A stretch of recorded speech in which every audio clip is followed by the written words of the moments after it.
Today we're going to talk about the Navamsa Varga chart. This is the one chart that's heavily used in Vedic astrology, the one Varga chart that is, that's heavily used. Every textbook refers to the Navamsa. Yogas take into consideration the Navamsa. It's by far the most widely used Varga. With that said, however, there's not a lot of special things done with the Navamsa. More the Navamsa is used in conjunction with the Rashi chart in most cases to arrive at certain yogas. For instance, there's a yoga. If the Navamsa Lord of the Lord of the second Lord is Saturn or Mars, and if it's with malefics in a trine, one will be a master of 6 Shastras. So this is a very involved yoga that takes planets from the Rashi chart and planets from the Navamsa and sees where they're at in the Rashi chart to give a particular effect. And that's most of what you're going to find the textbooks have to say on the Navamsa. They simply incorporate it in conjunction with the Rashi chart to arrive at a particular yoga. Then some of the books will give techniques, for instance, for predicting the amount of children or the amount of wives that a person might have based on how many Navamsas have passed by a particular planet or a particular bhava or something of that sort. Okay? But they don't give any real special, unique, specific Navamsa only type of things. Okay? Sort of, in our Vargas that we've talked about very specific things to do with the Navamsa. We talk about very specific things to do with the different Vargas, whether it's the Hora or the Drekanor or the Saptamsha. The old books don't give anything specific like that in regards to the Navamsa. It's more just generally worked into things with the Rashi chart. And while Brihat Parashar gives the deities for the Navamsa, these deities are not used or referred to in any textbook anywhere else, including Parashar. So nowhere does it say if Mars is in a Deva Navamsa that this is going to be the result. So the Navamsa is, like all Varga charts, though being used at least, is not being used thoroughly. And in fact, in some respects, the way it's being used in some regards more than it should be at the expense of other Vargas. Meaning people are looking into the Navamsa for wealth more than they're using the Chaturtamsha or the Hora charts, which really need to be the focal point. Or people are looking into the Navamsa for marriage more and ignoring the Saptamsha for that. So, in some respects, it's being used on things, at the expense of other things, and in other regards, it's completely ignored. So, like all Varga charts, there's just so much to learn from fresh study of the Navamsa. And we will also talk about, when we get down to the second video on this Varga, why it's such a used Varga, why it's, in many ways a more important Varga than the other ones. Okay? Now, Parashar simply says, wives from Navamsa. So, Navamsa is for wives. So when you think of that, you think of all the other things that the other Vargas are for, that he mentions, you go, well, why is Navamsa given so much precedence when it has to do with just wives? It's not, like he says, it's for everything. But still, astrologers use it for everything. The reason is, just like we looked at those other Vargas, Hora and Chaturtamsha and Drekana and so on, and we saw how all those Vargas sort of conspire together to give the full effects of a person's life in everything that they do. The Navamsa is simply no different than those. It applies to all kinds of things. Okay? And that's why the old books use it in many, many ways. But wives is what Parashar tells it to use it for. Now, the reason he says wives, because that's a very limited interpretation of the Navamsa. Because again, the Navamsa is the Varga of the 9th house. Wives are ruled by the 7th house, right? Wives are not ruled by the 9th house. Wives are ruled by the 7th. Yet here he says wives. Because in our culture, in all cultures, the path that most people choose in life is the path of marriage. And to be married, you have to have a wife or a spouse or a husband. Okay? And so he comes to the, what most people are going to use the Navamsa for, which means the path of marriage.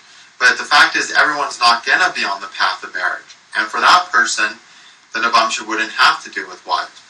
What the Navamsa has to do with is ninth house indications. And the ninth house is the belief we have, the beliefs we hold that we're willing to follow.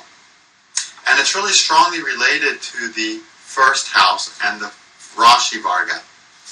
In fact, there's a saying in Hinduism, that the only things that are real are the first thing and the last thing. Well, in numerology, the first number is the number 1, and the last number is the number 9. Number 10 is not the last number, neither is 100 or any other number. Number 9 is the last number. If you read Graha Sutras, I get into numbers and the planets a lot and talk about how 9 is the final number. So they say the only thing that's real is the beginning and end. So that's the Rashi and Navamsa. So you can see why there's an emphasis placed on Rashi and Navamsa. Okay? Now, they also say the beginning and the end are always the same, in the sense that it's God that created the universe, so in the beginning there is only God. In the end, when the universe doesn't exist, the only thing that's going to be left is God. So the beginning and end always have a similar aspect to them. So Rashi and Navamsa have a similar aspect to them, and that's why they're used for everything. Now, I said similar, but that doesn't mean the same. Okay? Rashi chart has to do with the path that we're on. Life takes us down we get taken down the road of life. And along that road, we have all of our adventures, which includes the things of the Hora and the things of the Saptamsha and the things of all the Vargas. We meet our spouse along the way. We have our children along that path. But the path that we're walking is the Rashi chart and the first house. Now, the ninth house and the Navamsa has to do with our belief in that path. Feeling like that's the path we're meant to be on. And that's what helps us decide what path we indeed are on. Okay? So, it's our belief that determines the path that we're going to walk. And so you can see this relationship between these two. If the first house is difficult, a person's going to have to be on a very hard path this lifetime. Life will be hard. The ninth house is really good. They'll feel like their life has meaning. They'll believe in what their life is giving them. And so they'll have a lot of happiness even though it's so hard. What's sort of the same with the Rashi Varga and the Navamsa Varga. As they go down the path of life, which is the Rashi Varga, the path that their body requires them to be upon due to the karmas that body needs to experience. The Navamsa has to do with the person's belief that they are in the right path. It's just how anchored they are on that path, and really how devoted they are to that path. And the path that a person chooses determines the ashram that a person is going to be in, basically. Okay? An ashram is simply a community. What community are you going to be in? Most people in life end up being in the community of married people, okay, which is governed by social and cultural and religious laws of the country that they are born in. So that's why Parashar says wives, because most people are going to believe in the marriage ashram and therefore choose the marriage ashram, and that's what's going to give them a foundation to their path in life. But other people aren't. Other people are going to choose a spiritual ashram. For those people, they don't marry a person, they marry an ideal, okay, a spiritual ideal, and they become a sannyasi or a monk or something like that. And then there's other types of ashrams too. Those are sort of the extremes. Some people decide they have great things to do in the world, and they're not there because they want to be married, or they're not there because of other reasons, but they need to do work outside a spiritual community, and so they're sort of in their own little community of worldly do-gooders. Gandhi we could use as a good example of someone who sort of did belong to the marital community. He had an arranged marriage, but really in his own mind, the ashram he joined was the ashram of human service. Okay, so that's another ashram. And of course, Gandhi very much believed in that ideal to such a degree that he tried to overcome all temptations of sex and sexuality and become a celibate and live the brahmachari ashram. And that's another ashram. So there's basically three. There's really four. The first one is the Bala ashram. And that's just the ashram of childhood when kids are meant to be in school getting educated. Okay, so they belong in the community of youths being educated. And that's what we're in when we are children going to school. And we don't really give that much thought. Simply, our parents choose that for us and society chooses us for us. But if the Navamsa is good, the person enjoys that ashram. They're committed to it. They're committed to doing well. They're committed to following the rules of society. And they put their effort into making the most of that ashram of childhood education because they believe it's important. Okay? So if you grew up with kids who were devoted to their schoolwork and working hard as in the Bala or the child ashram, you can bet they had some good things going on in their Navamsa at that time. Because they believed that was important. Okay? And then there's the kids who didn't want to go to school, had better things to do, or dropped out of school to do other things. You can bet they had some afflictions to their ashram, to their Navamsa. So they were stuck in an ashram that they didn't believe in. Okay? After that ashram, there's what's called the brahmachari ashram. And that's basically the ashram of living a celibate but productive life. And in modern society, anyone can choose that at any time. Okay? That's a point where a person wants to devote themselves to greater things besides developing offspring and, making love and enjoying life. Okay? And some people do that because they believe that's where they're going to make the most of their lives. Then there's the householder ashram, which most people, either choose or fall into. If a person's Navamsa is nice, they choose that and they believe in it and they are happy to be married and they're glad that they're married and they fulfill their marital obligations and, both to their spouse and to society. If the Navamsa is afflicted, people might get married accidentally, have a shotgun wedding, get married because they have children, they sort of get forced into it, or get married even though they know it's really not right for them, but somehow it happens anyway. And then they're not really feeling just right there. Then, of course, there's the ashram of going to live in a community of religious people and devoting oneself to their spiritual life. Or a person who just runs off to the Himalayas and finds a cave to spend all of his life alone in a cave meditating. So those are the spiritual ashrams. But a person chooses the ashram based on what they believe, in a sense. Now the Rashi chart shows more of that path. The path is where your body's going to be, right? If your body's going to be in marriage, that's where you're going to be. If your body's going to be in ashram, that's where it's going to be. And that's all going to be shown in the Rashi chart, where your body's actually going to be in this world. But how do you feel and believe about that path? That's the Navamsa. And we've all had experiences where we've been stuck doing something. Maybe it's just a job or something. And the job might be a great job or it might be a terrible job. But if we feel like we're supposed to be doing that job, we find a lot of satisfaction and fulfillment with it. Okay? If we don't believe that we're supposed to be doing that job, we just don't want to be there and we feel miserable about it. Even if it's a wonderful job that other people are killing for and you're like, I just can't wait to get out of here, but you're stuck doing that job. Well, that's what the Rashi Navamsa is like. If your Rashi chart is good, you got a big, strong path in life. You're doing great things. But if your Navamsa is bad, you don't feel right about those things. You don't feel like they're really you. You really don't believe this is what really you should be doing. You wish you lived on another planet in another time doing something completely different. But here you are doing these great, enviable things.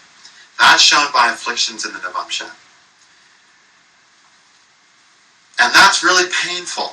And so planets that are in worse shape in the Navamsa than they are in the Rashi chart while giving some external successes and some big things to do, give a lot of depression and lack of satisfaction. It's not fulfilling, okay? Because the person doesn't feel like this is what they really were meant to do. They feel frustrated somehow.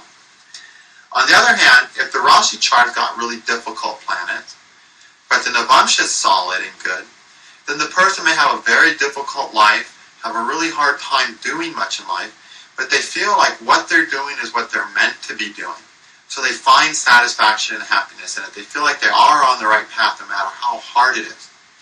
And that's much more of an enjoyable life. And that's why the old texts say, and modern astrologers know this well as also, that it's better to have a planet good in the Navamsa and bad in the Rashi than it is to have it good in the Rashi and bad in the Navamsa.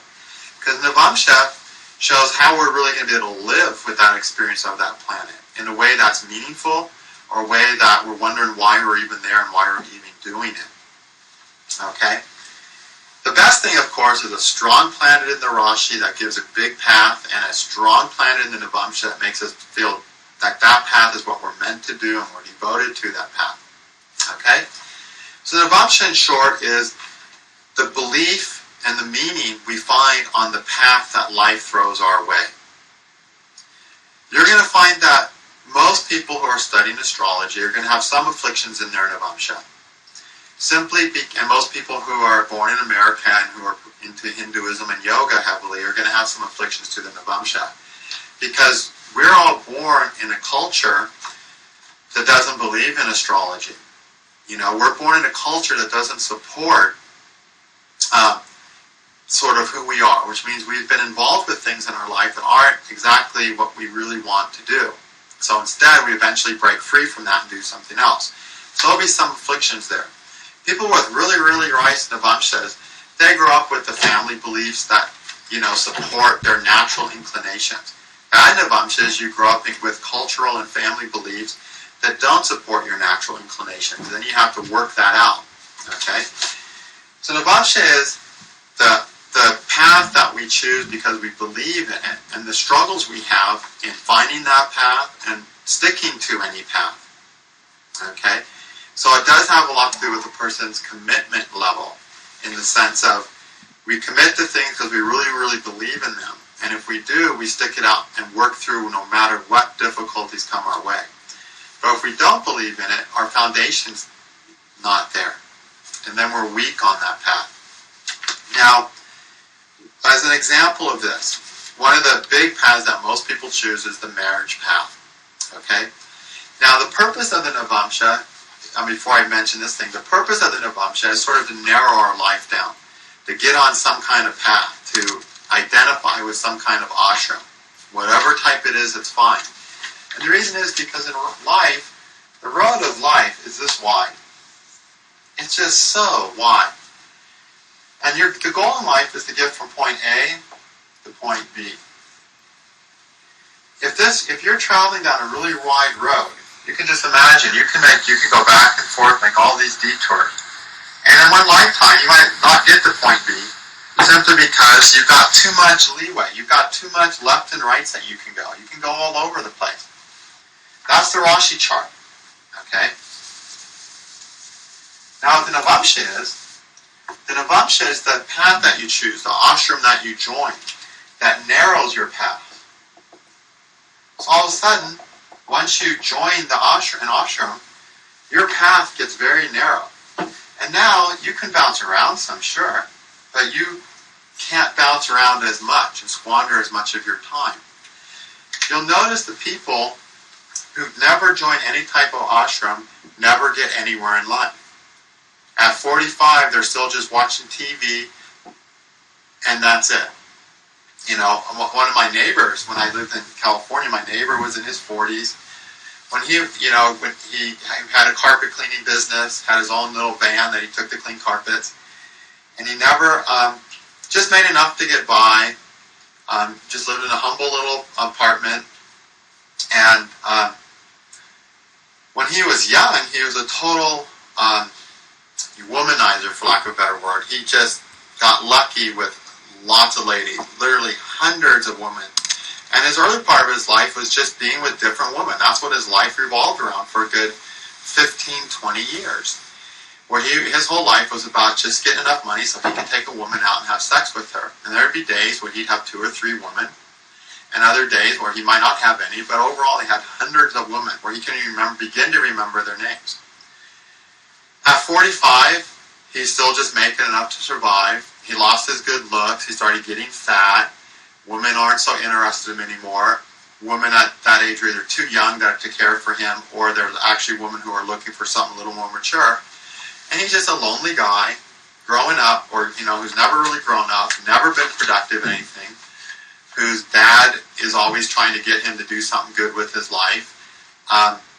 This guy had a letter of commendation from J. Edgar Hoover for some special skills he had. Never did anything with those special skills, And, because he didn't ever join an ashram, so he just went all over the place. Because in life, there's just too many ways we can waste our time if we don't join an ashram. So the purpose of the Navamsa is to get us focused on life by joining an ashram, and therefore getting from point A, which is our birth, the Rashi chart Lagna, to point B to fulfill the purpose of our life, which is the 9th house, and which is assisted by joining an ashram. So when a person joins a marriage ashram, when a person gets married, all of a sudden your options in life become very narrow. You can't just decide, well, I'm running off to Istanbul for 6 months or a year. See ya, babe. You can't do that. You can't just be driving down the road and see a hot hitchhiker and pick her up and come back 2 weeks later and say, gosh, I went to Vegas. I met this girl who was thumbing it to Vegas, and I picked her up and decided I'd take her all the way to Vegas. We had such a great time, I decided to stay in Vegas. Now I'm back. You can't do that once you join the marriage ashram. So your life gets really narrow when you join that ashram. When you join ashram, an ashram, and you go and try to be a sannyasi or live as a brahmachari in an ashram, all of a sudden your options got really narrow, where you can't even leave the ashram grounds without permission. And the narrower the ashram is, the faster you grow and evolve. The more limitations the ashram places upon you, the more you grow and evolve. And that's the purpose of the ashram, is to create self-knowledge, which is what the 9th house represents. So a good Navamsa helps a person commit to an ashram that's in line with who they really are, and which conforms to the path that they're on, and therefore makes them feel solid and secure in that path. A bad Navamsa does none of that. What does a bad Navamsa do? As an example, as an astrologer, anyone who reads charts, you're always going to get people who've been through divorce. And all of a sudden, after that divorce happens, or during that divorce, people are just usually completely at a loss. Now, if one person got divorced because they fell in love with someone else, so they kicked their spouse out and ran off with the new lover, that person's pretty focused. They're focused on their new ashram. They just torched one ashram to start a new one.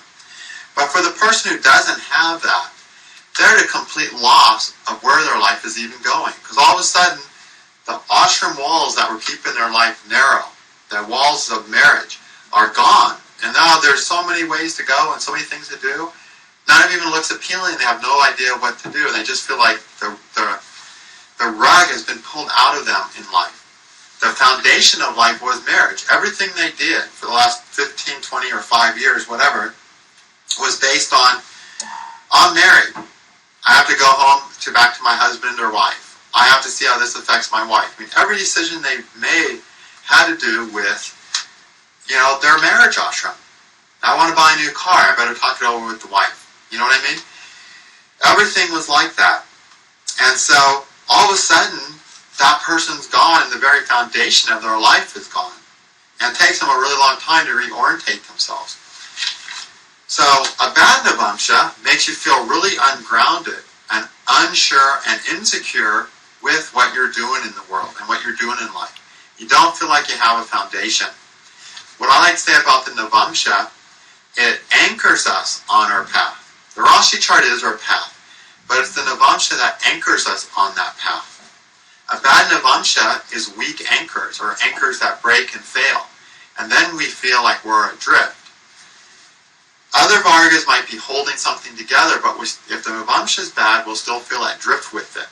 A person will feel so lost and wishing they were doing something else even though they're doing this.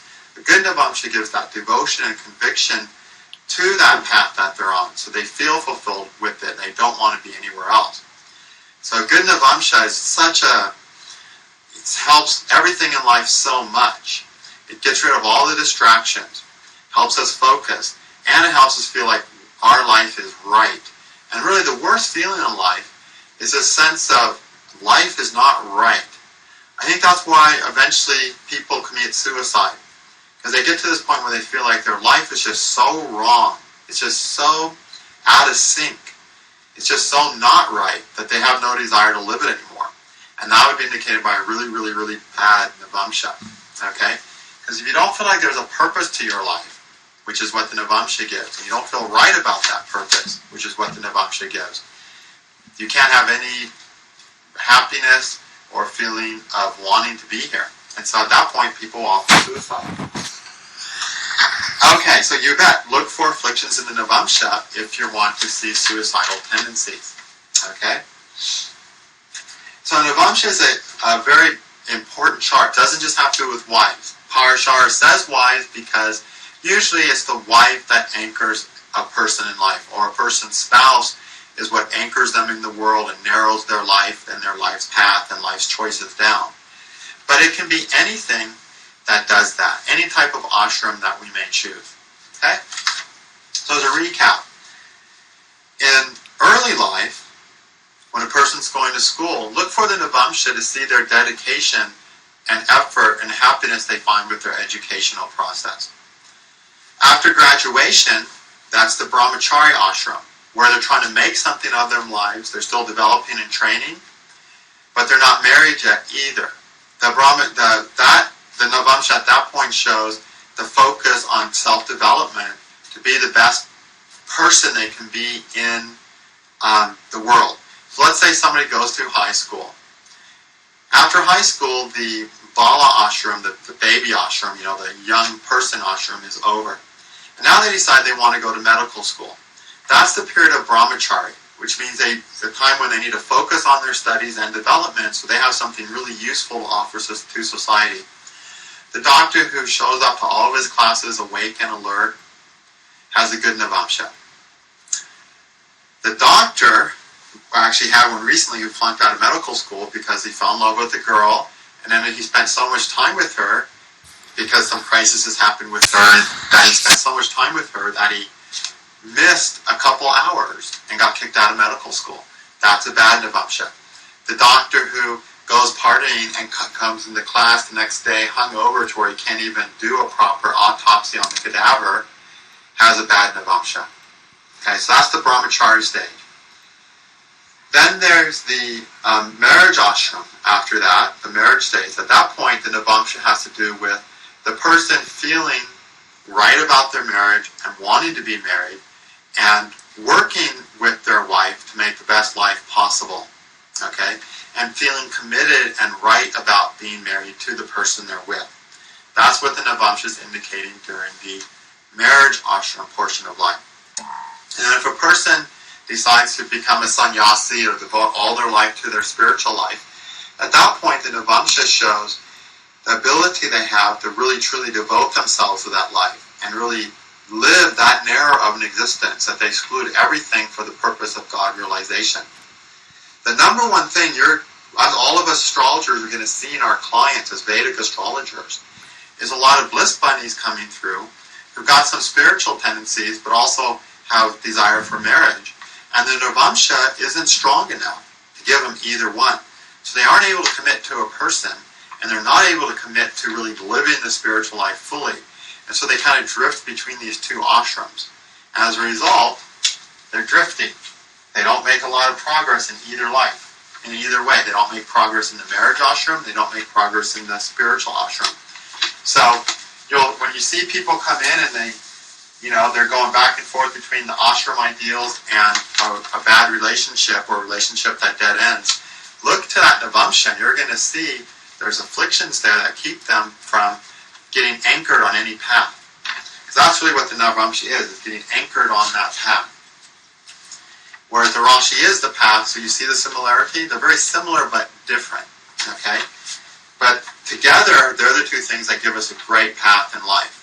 And that's why the Navamsa is used so extensively in conjunction with the Rashi chart, and it's a Varga that's never been ignored by any of the old textbooks or old astrologers, even though all the other Vargas have been ignored. Okay, so that's what the Navamsa is for. How do we calculate the Navamsa? Remember how we did the Saptamsha, the theory behind the Saptamsha? Well, in the Saptamsha, we started at Aries, and we cut Aries into 7, and we went, how are we going to do this? We went Aries, Taurus, Gemini, Cancer, Leo, Virgo, Libra, was the 7 Navamsas of Aries. And then after Libra came Scorpio. So Taurus was going to start at Scorpio, Sag, Cap, Aquarius, Pisces, Aries, and Taurus were the 7 Saptamshas of Scorpio. After Taurus came Gemini, and so Gemini starts at Gemini. And we just went around Aries through Pisces 1, 2, 3, 4, 5, 6, 7 times. And that's called the regular order or Parivriti calculation of Vargas. In the Navamsa, we follow the same theory. The only difference is, in the Navamsa, we cut Aries into 9 parts. So it's Aries, Taurus, Gemini, Cancer, Leo, Virgo, Libra, Scorpio, Sag. Then Taurus picks up at Capricorn, Aquarius, Pisces, Aries, Taurus, Gemini, Cancer, Leo, Virgo, Libra, Scorpio. What am I missing here? I got confused there, but you got the idea. We started at Aries, and we go 12. We go 12 Vargas, 9 times, and just go around the zodiac. Now, in the Saptamsha, there was a trick to make it easy. On odd signs, the Saptamsha start at Aries, so it's Aries through Libra. On an even sign, the Saptamsha starts on this house opposite. So from Taurus, the Saptamsha start at Scorpio. So Scorpio is the first Saptamsha, and Taurus is the last. So that's a little trick, so you can do it real quickly. In the Navamsa, we have a similar trick, and that is, if it's a movable, the trick is that all signs start their Navamsas at the movable sign of that element. So all the fire signs, Aries, Leo, and Sagittarius, their Navamsa starts at Aries. So all these signs, Aries, Leo, and Sag, the first Navamsa is Aries, then Taurus, Gemini, Cancer, Leo, Virgo, Libra, Scorpio, Sag, okay, is the last Navamsa of all these 3 signs. Then the earth signs are Capricorn, Taurus, and Virgo. These 3 signs all start at the movable element sign, which is Capricorn. So these all start Capricorn, Aquarius, Pisces, Aries, Taurus, Gemini, Cancer, Leo, Virgo. Okay? Then the water signs, Cancer, Scorpio, and Pisces, their Navamsas all start at Cancer, the movable water sign. So Cancer, Leo, Virgo, Libra, Scorpio, Sag, Capricorn, Aquarius, Pisces. Okay? And the air signs, Gemini, Libra, and Aquarius, all start at the movable air sign, which is Libra. So those 3 signs all start Libra, Scorpio, Sag, Capricorn, Aquarius, Pisces, Aries, Taurus, Gemini. Okay? So basically, they all start at the movable sign of that element.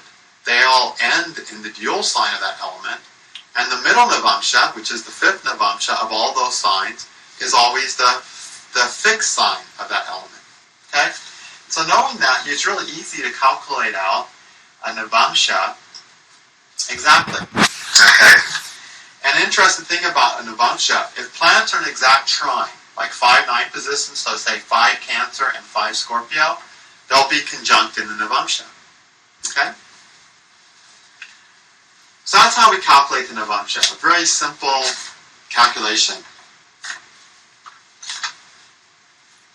Okay.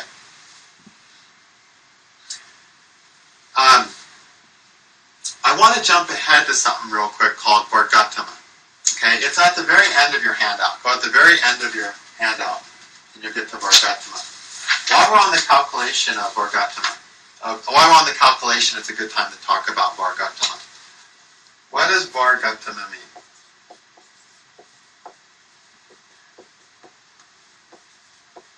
All right. Gosh, I better write that again. That's horrible.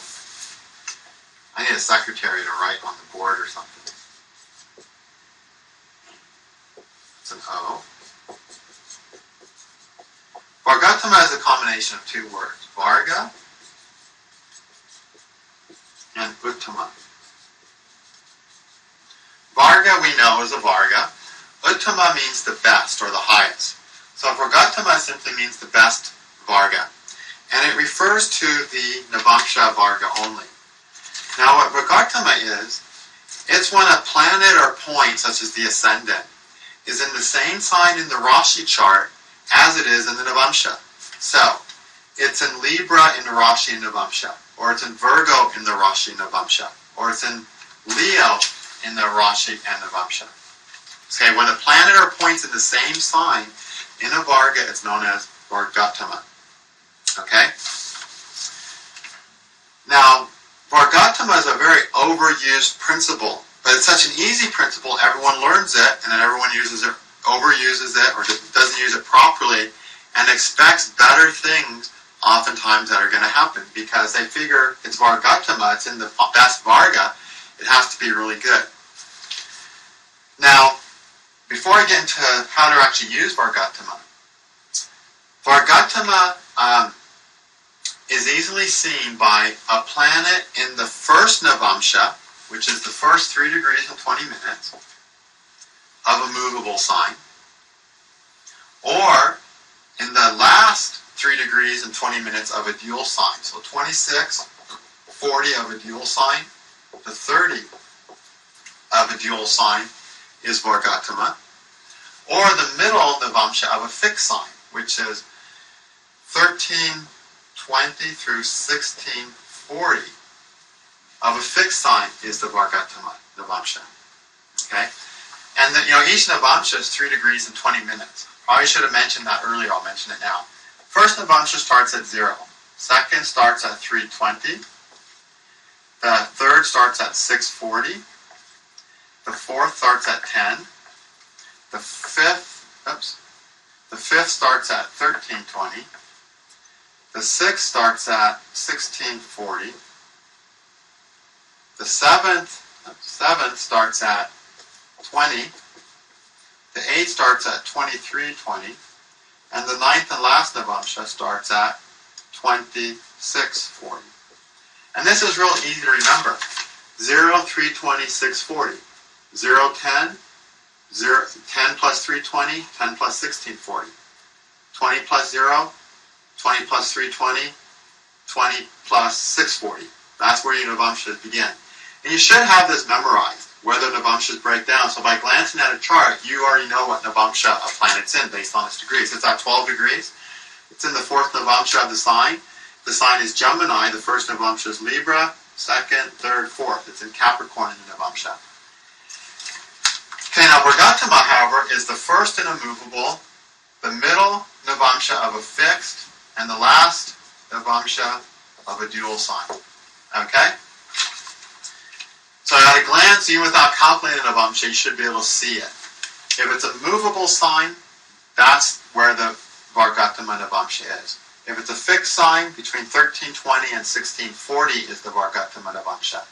And if it's a dual time, between 2640 and 30 is the Vargottama Navamsa. Now, Vargottama specifically refers to the Lagna or the ascendant being the same in the Rashi or Navamsa. If your Rashi or moon, if your Lagna or moon is the same in both Rashi and Navamsa, your Lagna or moon, as the case may be, is in the best Varga possible, in the Vargottama, the highest Varga. And this term actually, in its full meaning, only applies to the moon or the Lagna. Okay? And more importantly, it applies to the Lagna. Okay? It doesn't apply completely to any other planet. And that's a mistake astrologers do. They say, oh, Jupiter's in Vargottama, it's going to give great results. And it doesn't. Oh, but Saturn's in Vargottama, it'll be great. It's not great.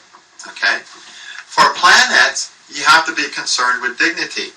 If Saturn's in Aries in the Rashi and Aries in the Navamsa, debilitated in both, how all of a sudden can it become awesome and wonderful?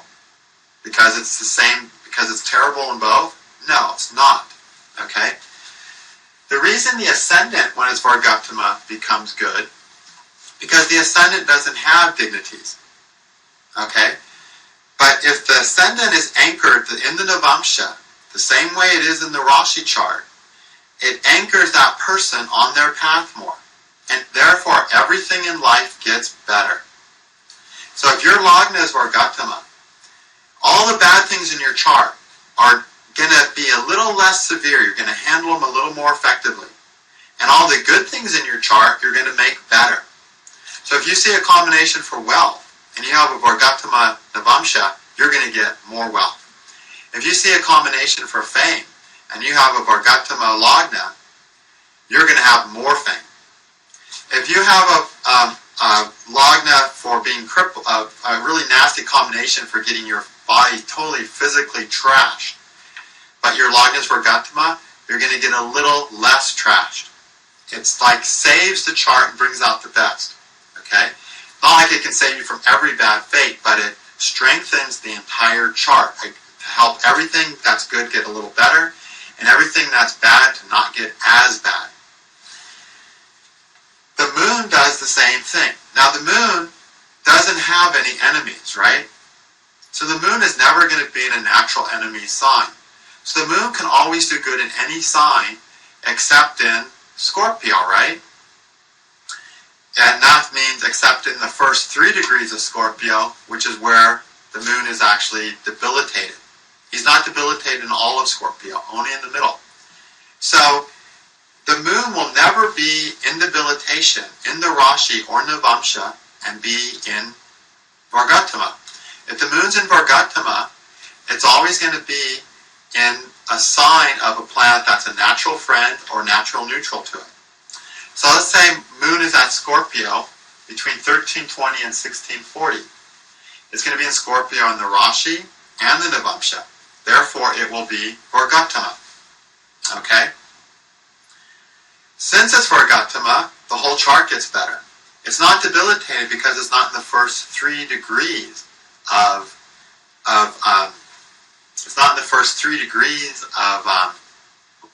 Scorpio in either chart.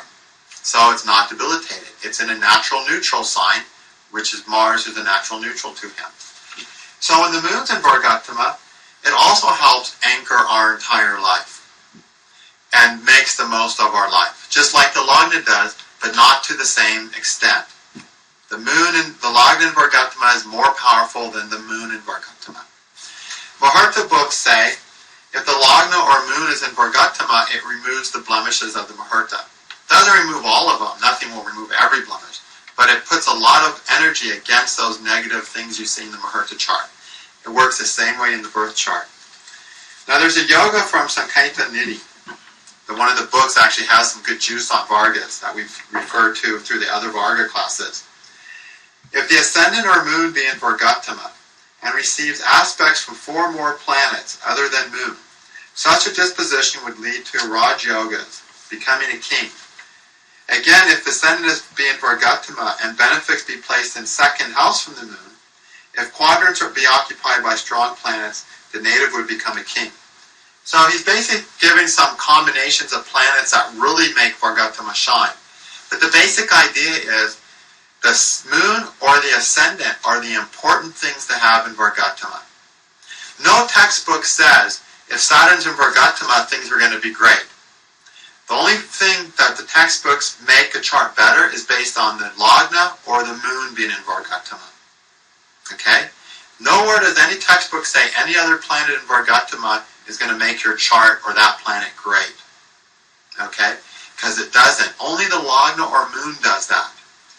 So when it's Vargottama, Vargottama means the best Varga, which means you've got the best Navamsa. And that means the Lagna or the moon is the same in the Rashi as it is in the Navamsa. And then that Navamsa has way more potential to shine. Okay? Now, what about planets in Vargottama? Yavana Jataka is the only one that says anything about planets in Vargottama. In the Vargottamamshas, they say that a good influence is complete, a bad one less. So, if you've got Saturn in Gemini Navamsa and Gemini Rashi, it's Vargottama. So the good things that Saturn's indicating are going to be a bit better, and the bad ones are going to be a little less. But it's not going to make Saturn good. Okay? If Saturn's indicating just bad stuff in your chart, say it's conjunct Mars and the Sun, so it's totally starved, it's going to be bad.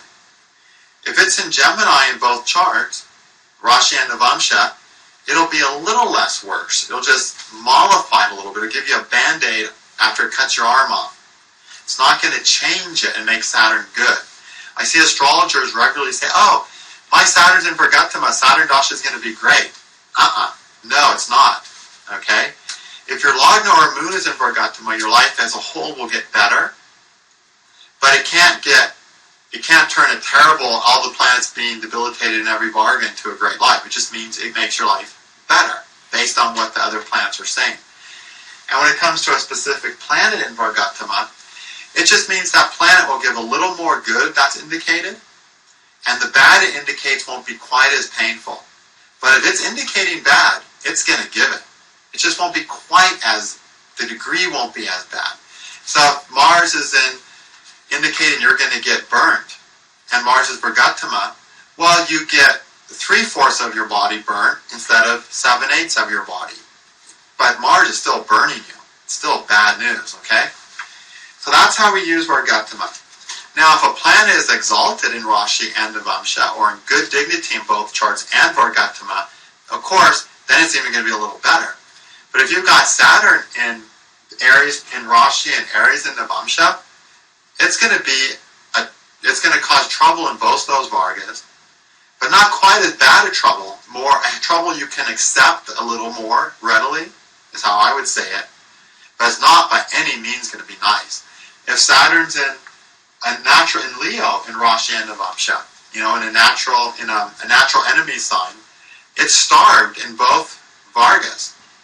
If it gets some help from its friends Venus and Mercury, maybe Saturn will still be able to produce some.